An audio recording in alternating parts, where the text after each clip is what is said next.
Une fois la loi votée, la question se pose, pour les femmes abusées ou battues sexuellement, des conditions d'accès à la justice, sera-t-il facile pour les victimes, souvent des adolescentes aux moyens modestes?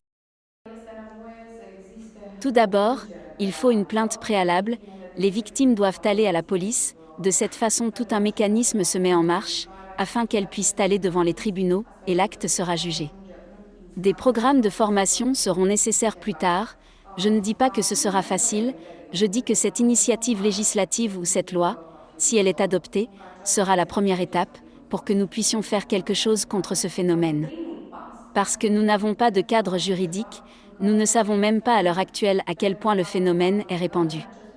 Nous avons des études dans d'autres pays, ainsi que des informations à partir d'études réalisées au niveau européen, mais très peu.